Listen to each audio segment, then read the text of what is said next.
कहानी की शुरुआत में हमें बताया जाता है कि जब जब शैतान ने पृथ्वी पर जन्म लिया है और लोगों पर अपनी दुष्ट शक्ति से अत्याचार किया है, तब तब भगवान ने भी किसी न किसी रूप में आकर शैतान का विनाश किया है और मानव जाति को शैतान की दुष्ट शक्तियों से बचाया है। और अब ऐसा ही कुछ इस मूवी में भी होने वाला है, जहाँ एक शैतान की नजर पड़ी है एक छोटे से गाँव पर। तो दोस्तों, मूवी में लास्ट तक बने रहना, क्योंकि मूवी बहुत ज्यादा इंटरेस्टिंग होने वाली है। तो चलिए कहानी को आगे कंटिन्यू करते हैं। इस कहानी की शुरुआत होती है और हमें एक गांव का सीन दिखाया जाता है, जहां हम एक किसान और उसकी वाइफ माला को देखते हैं। जब किसान खाना खा रहा होता है, तभी उसकी वाइफ को जोर से किसी की आवाज सुनाई देती है, जिसके बाद वह घर से बाहर चली जाती है। तभी वह किसान भी उसके पीछे जाता है और माला माला कहकर पुकारने लगता है। तभी वह देखता है कि उसकी वाइफ अपने ही हाथ को काट कर खा रही होती है, जिसे देख वह किसान बहुत ज्यादा घबरा जाता है और वहाँ से भाग जाता है। इसके बाद हम देर रात को एक आदमी को देखते हैं जो कि जंगल के रास्ते से कहीं जा रहा होता है। तभी उसे भी किसी की आवाज सुनाई देती है, जिसके बाद वह अपनी साइकिल को वहीं रोककर एक पेड़ के पास जाता है और अपने सर को जोर जोर से उस पेड़ पर मारकर खुद की जान ले लेता है। फिर हमें एक और सीन दिखाया जाता है, जहाँ एक छोटी सी लड़की भी अपने खुद के कान को काट कर खाने लगती है, जिसे देख सारे लोग बहुत ज्यादा डर जाते हैं। और अगले दिन गाँव के सभी लोग अपने राजा के पास जाते हैं और उसे बताते हैं कि उस शैतान की नजर इस गाँव पर पड़ चुकी है और उसने धीरे धीरे लोगों को अपने बस में करना शुरू कर दिया है और इसी तरह से वह लोगों की जान ले रहा है। अगर जल्द ही हमने उसका इलाज नहीं किया तो वह पूरे गांव को नष्ट कर देगा।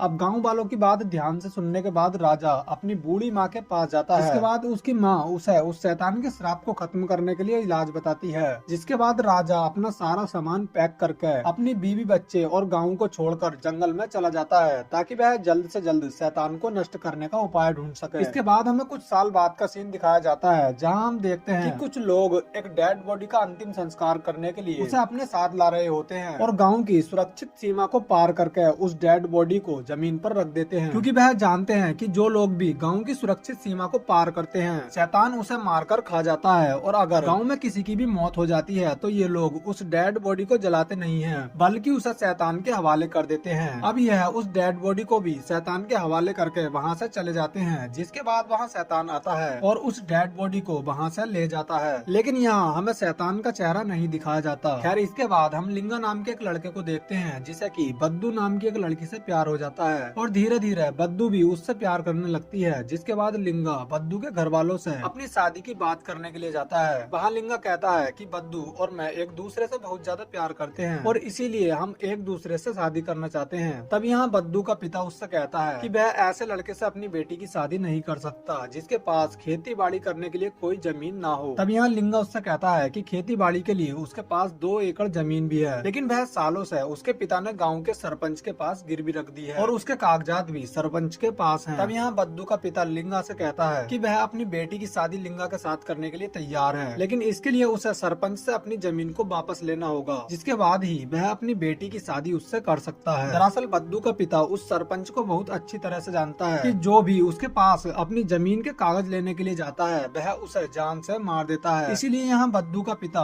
उसे शादी के लिए मना नहीं करता, बल्कि उसके सामने ये शर्त रख देता है कि वह अपनी जमीन के कागज सरपंच से वापस लेकर आए। लेकिन फिर भी लिंगा उसकी शर्त मान लेता है और सरपंच के घर अपनी जमीन के कागज लेने के लिए चला जाता है। जहाँ गाँव का सरपंच लिंगा को डराने की कोशिश करता है, लेकिन लिंगा उससे बिल्कुल नहीं डरता और उससे कहता है कि आज चाहे कुछ भी हो जाए वह अपनी जमीन के कागज उससे लेकर ही रहेगा। तब सरपंच उससे कहता है कि वह उसे 2 एकड़ की बजाय 4 एकड़ जमीन देगा, लेकिन वह 4 एकड़ जमीन उसे गांव की सीमा के बाहर दी जाएगी। तब लिंगा उससे कहता है कि ठीक है, सीमा के बाहर ही सही, लेकिन उसे उसकी जमीन वापस दी जाए। तब सरपंच उसे गांव की सीमा के बाहर 4 एकड़ जमीन दे देता है। अब जमीन मिलने के बाद लिंगा की शादी बद्दू से करा दी जाती है, क्योंकि लिंगा ने बद्दू के पिता की शर्त को पूरा कर दिया था और लिंगा और उसकी पत्नी अब खुशी खुशी रहने लगते हैं। अब कुछ दिन बीत जाते हैं और खेती बाड़ी करने का समय आता है। इसीलिए लिंगा अपनी वाइफ को बताता है कि वह कल सुबह सीमा से बाहर जाने वाला है, क्योंकि अब उसे अपनी खेती बाड़ी भी संभालनी है। लेकिन ये सुनकर बद्दू उसे वहाँ जाने से मना करती है, क्योंकि सीमा से बाहर जो कोई भी गया है वह जिंदा वापस नहीं आया है। लेकिन किसी तरह लिंगा उसे समझाकर शांत कर देता है और वहाँ जाने के लिए तैयार हो जाता है। अगले दिन लिंगा अपने सबसे पक्के दोस्त को लेकर गाँव की सीमा से बाहर अपनी जमीन की देखभाल करने के लिए चला जाता है। वहाँ ये लोग कई दिन गुजारते हैं, जहाँ इनके साथ कुछ अजीब सी घटनाएं भी होती हैं, लेकिन अभी तक ये दोनों सही सलामत थे और इन्हें कुछ भी नहीं हुआ था। फिर कुछ दिनों बाद लिंगा को जंगल में अपने दादा का सूटकेस मिलता है, क्योंकि जब वह छोटा था तब उसके दादा भी इसी जंगल जंगल से होकर कहीं जा रहे थे, जिसके बाद उस शैतान ने उसके दादा को मार दिया था। अब इस सूटकेस में उसे एक किताब भी मिलती है, जिससे लिंगा को पता चलता है कि कई साल पहले इस गाँव में दो सेनाओं के बीच एक भयानक युद्ध हुआ था और एक सेना ने युद्ध जीतने के लिए शैतान का साथ लिया था, जिसके बाद वह सेना युद्ध जीत भी गई थी और उसने वहाँ के सभी लोगों का खजाना भी जब्त कर लिया था। लेकिन कुछ समय बाद उस शैतान ने वहाँ के राजा और उसके भाई को भी मार दिया था और तब से वह शैतान लोगों को मार रहा है। अब यहाँ लिंगा को पता चलता है कि जिस राजा को शैतान ने मारा था वह भी उसी का वंशज है और जो खजाना उस समय उन्होंने हड़पा था उस खजाने को उन्होंने इसी जंगल में कहीं छुपा दिया था और कुछ टाइम पहले उसके गाँव का राजा भी उसी खजाने की खोज में इस जंगल में आया था, क्योंकि वह भी उसी राजा का वंशज था। अब लिंगा भी अपने पूर्वजों के खजाने को ढूंढने का डिसाइड करता है और अपने दोस्त के साथ खजाना को ढूंढने के लिए निकल जाता है। इसी दौरान वह एक खुफिया गुफा में पहुंच जाता है। अब यहाँ हमें पता चलता है कि इसी गुफा में वह राक्षस भी रहता है जो कि इन्हें मारने के लिए इनके पीछे लग जाता है। अब कुछ देर बाद फाइनली लिंगा खजाने के पास पहुंच जाता है। इसी दौरान वहाँ पर सरपंच का भाई बाली भी आ जाता है और वह अपने साथ कुछ गुंडों को भी लाया होता है, क्योंकि वह लिंगा को मारना चाहता था और वह लिंगा से फाइट करने लगता है। इसी दौरान वहाँ वह शैतान भी आ जाता है और एक एक करके इन लोगों पर घातक हमला करता है और इन्हें बुरी तरह से मारने लगता है। अब इससे पहले कि वह लिंगा पर अटैक कर पाता, उससे पहले ही लिंगा अपने दोस्त के साथ मिलकर शैतान को अपने जाल में फंसा लेता है और एक तलवार से उस पर अटैक कर देता है। इसके बाद वह शैतान वहीं पर मर जाता है और उस शैतान का अंत हो जाता है। इसके बाद लिंगा उस पूरे खजाने को अपने साथ ले जाता है। फिर मूवी के लास्ट में हमें दिखाया जाता है कि लिंगा अब बहुत ज्यादा अमीर हो चुका है और अपनी पत्नी के साथ वह खुशी खुशी लाइफ गुजार रहा है और इसी के साथ ये मूवी यहीं पर खत्म हो जाती है।